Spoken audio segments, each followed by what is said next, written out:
Hello everyone, welcome to this new video where we have left with some 5 questions from module 5 that we are going to continue in this video. So again, those who are new to this video and those who don't know what's happening in this video, there is a playlist in our channel of this technological innovation and management entrepreneurship.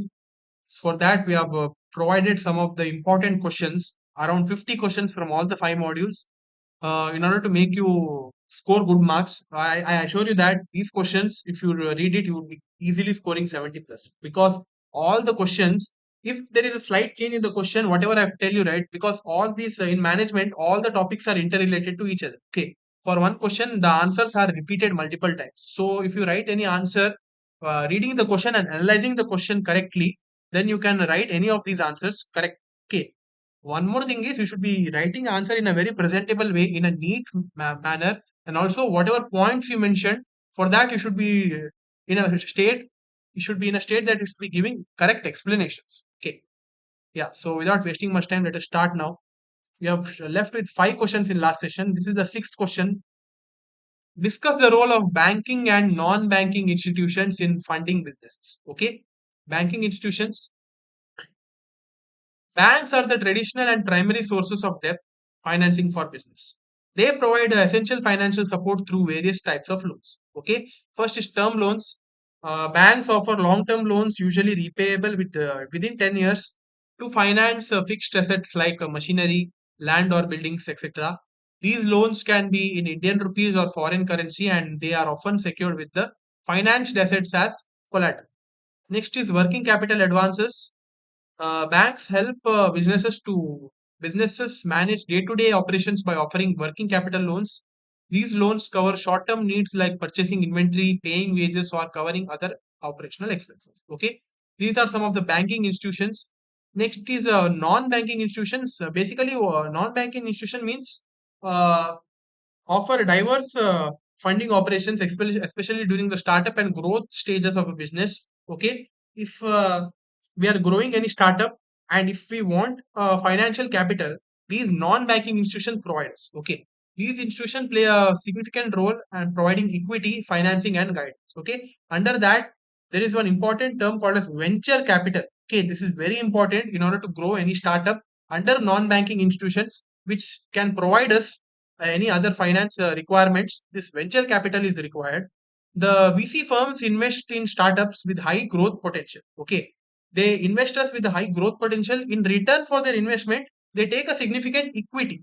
Okay, so that equity is that it assures that whenever our business is in profit or loss, that amount of equity should be given to the investor. Okay, that comes under this venture capital. Usually 22% and aim to earn high returns within 3 to 5 years. Okay, they also provide mentorship to help businesses grow. For example, I don't know those who observe, watch it or not. Many of them, I guess, they watch Shark Tank, right? Shark Tank India. In that, these venture capital firms play a very vital role because you observe that when they invest, right, they would be taking certain amount of equity. Okay, that is because of this venture capital. Okay, and also they provide us the mentorship. Next is angel investors. They are wealthy individuals who invest in early stage, okay, early stage companies. Financial institutions like SIDBI, IDBI, ICICI provide term loans to support new ventures. Next is debentures. Large firms use debentures as a flexible financing option. Okay, so these are non-banking institutions. So now let us discuss about this venture capital. Very important question. What is venture capital? Explain its meaning and role in the entrepreneurship. Okay. So yeah, well, let us see what is this venture capital now.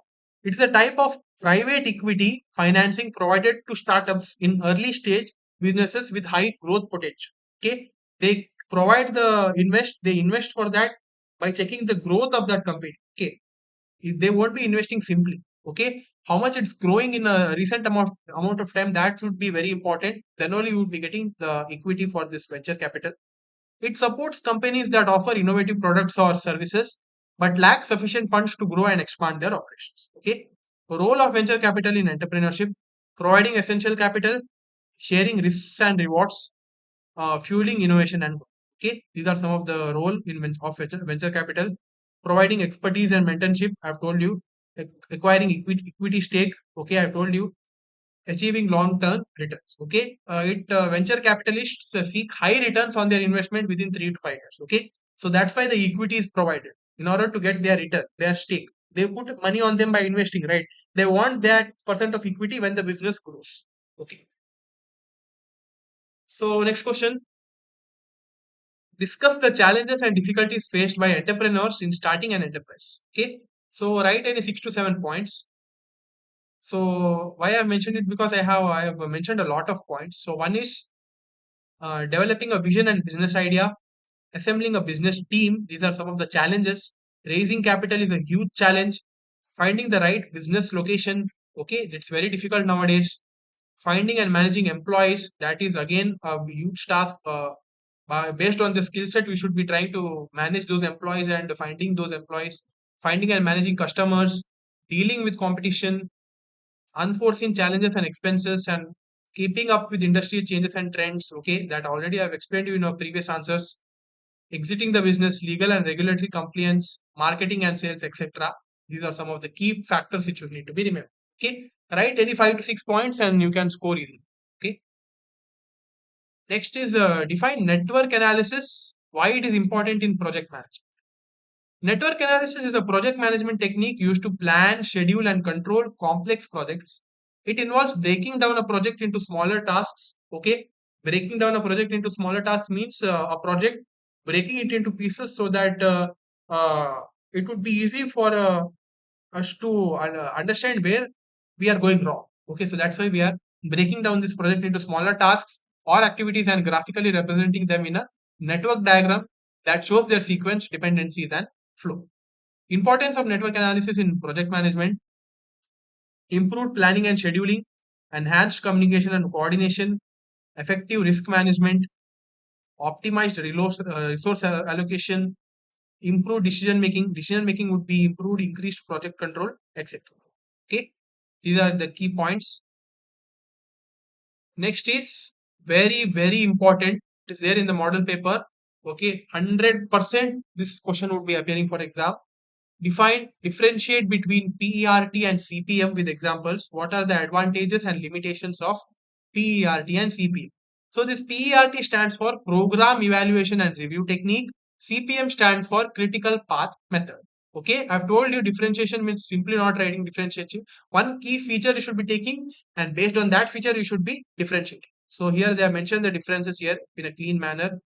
That is, first feature is time estimation. Probabilistic, that is, it uses optimistic, pessimistic, and most likely the time estimates. Deterministic, focus, time oriented, emphasizing project completion probability. In CPM, cost oriented, focusing on optimizing project cost.